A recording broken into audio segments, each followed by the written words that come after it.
Nandito na naman ako. Siyempre, bago tayo manood mamaya ng impeachment hearing, tirahin mo muna natin itong si Lepiste Solar Leventador.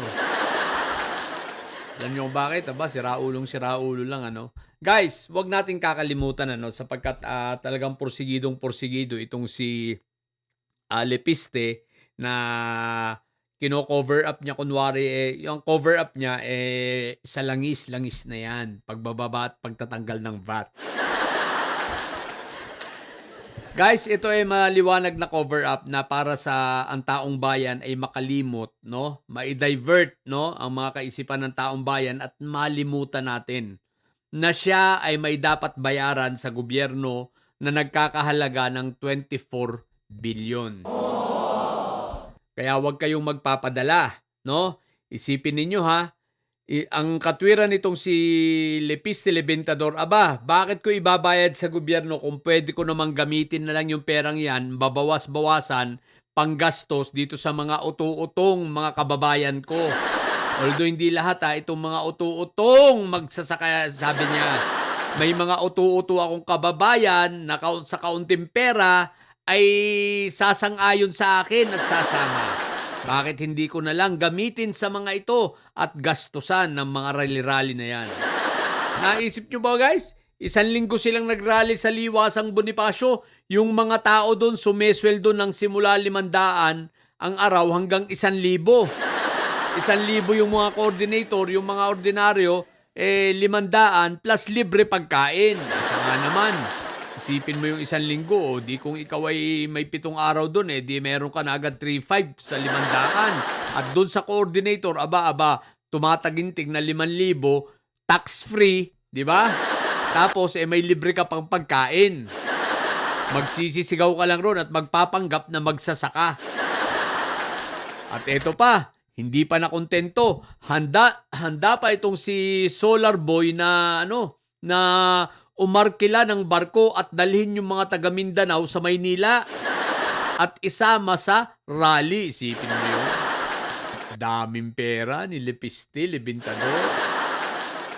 Bakit nga raw naman niya ibabalik yung 24 billion sa taong bayan? Di gagastusin na lang niya.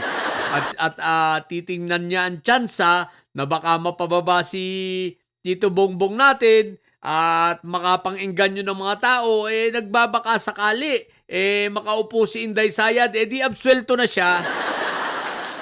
Ganun lang kadaling basahin ang nasa isip nitong si Lepiste dahil bobo nga yan, di ba? Di ba? At pinagkakitaan lang ang solar. Kung tutusin, ito ang may kasalanan Itong krisis natin ito, kung siya ba naman inatupag niya yung solar na yan, ginawa niya ng maayos, di sana kahit papaano nakabawas-bawas yan sa kuryente, nakatulong yan sa krisis dahil hindi yan mangangailangan ng langis. Pero anong ginawa nitong si Lepiste? Wala. Diba? Walang ginawa, bagkos pinagkakitaan pa. Ibinenta ang ilang bahagi at kumita ng bilyon. Habang libreng ibinigay ng ating kongreso ang prangkisa. O diba? Obvious na obvious. Kaya itong si Lepiste, siraulo talaga to. Sumama pa kay Miao, sumama pa kay Ilong Ranger, ayun. At sumama pa kay Marco Tae Jr., ayun, 4 na silang bobo. Ang kapal ng mukha mo. Leandro Lepiste Solar ka, hinayupa ka. Bakit hindi mo bayaran yung utang mo sa bansa, 24 billion, sa pambababoy mo panggagago mo? Bayaran mo na lang. Kala mo naman malilimutan ng taong bayan niya. Sisingilin at sisingilin ka namin. Huwag kang umasa na may Duterteng makakaupo sa 2028. Sisingilin at sisingilin ka namin. Sisingilin ka ng taong bayan. Tandaan mo yan. Kung ang tatay mo ay nakulong, malamang ikaw ay susunod.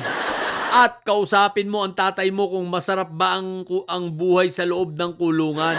Kung masarap ba ang buhay sa loob ng Muntinlupa, bakit hindi mo tanungin ang tatay mo? Para at least may idea ka na sa pagdating ng panahon, papasok ka din dun. Mo? Ang kapal ng muka. Yung ginagastos na pera ng taong bayan. Tapos ang lakas ng loob, isang barko daw, dadalhin niya sa Maynila. Wow! Kapal ng mukha ng hinayupak na ibang klase talaga no? So yun lang, wag natin kakalimutan na si Lepiste Solar Leventador ay may utang sa ating mga Pilipino nagkakahalaga ng 24 billion, ha? Yung penalty na pinapabayaran sa kanya ng DOE. Okay? So yun lang, sa mga bobong didilis dyan, na nyo, ang tatay nyo ay preso, ang BP nyo ay bobo. Matili kayo mga bobo at may side sapagkat ang may side ay laging high blood. Bye!